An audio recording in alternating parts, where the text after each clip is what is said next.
దేవుని నామానికి స్తోత్రం. ప్రభువునందు మీ అందరికీ వందనాలు. దేవుడు ఈరోజు మనకిచ్చిన వాక్యము లూకాసు వార్త 1వ అధ్యాయం 13వ వచనం. భయపడకము, నీ ప్రార్థన వినబడినది. చక్కని మాట. ఈ మాట దేవుని దూత యోహాను తండ్రి అయిన జకరియాతో మాట్లాడుతున్నాడు. జకరియా, భయపడకము, నీ ప్రార్థన వినబడింది. నీ భార్య ఎలిజబెత్ కుమారుని గంటండి, అతని యోహానని పేరు పెట్టబడను. మీరు ఎవరండి?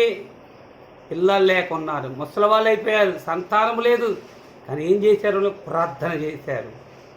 ఏదైనా చేయగలడు, కథ మొత్తం మార్చగలడు, అసాధ్యమైన సాధ్యమైన. ముసలి వయసులో జకరియాని ఎలిజబెత్ను ప్రేమించే గొప్ప వ్యక్తి అయిన యోహాను దేవుడు కానుకగా ఇచ్చాడు. ప్రార్థన. దేవుడు మాట్లాడుతున్నాడు, బిడా భయపడకు, నీ ప్రార్థన నేను విని ఉన్నాను. ఎప్పుడు ఇవ్వాలో దేవుడికి తెలుసు. దేవుని బిడ్డలారా, యోహాను యేసు ప్రభు వారి కన్నా ముందు యోహాను రావాలి కాబట్టి దేవుడు ఆలస్యంగా వారిని ప్రేమించి ఇచ్చాడు. నీ జీవితంలో కూడా ఉన్న వాటిని బట్టి భయపడుతున్నావేమో, దేవుడు వినట్లేదు అనుకుంటున్నావేమో. దేవుడు నీ ప్రార్థన వింటున్నాడు. ఆ విషయం నువ్వు జ్ఞాపకం చేసుకో. కానీ నీ సమయంలో ఇచ్చే దేవుడు. ఆకలి లేనప్పుడు అన్నం పెడితే తృప్తి ఉండదు. ఆకలి అయిన వేళలో ఆహారం పెట్టి ఆదరించే దేవుడు, తృప్తిపరిచే దేవుడు.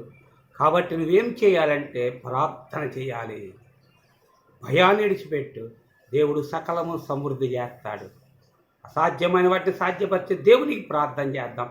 అలాంటి అసాధ్యమైన కార్యాలు మన జీవితాల్లో సాధ్యపరచుకుందాం. అట్టి కృప దేవాది దేవుడు మనందరికీ అనుగ్రహించును గాక. ఆమేన్.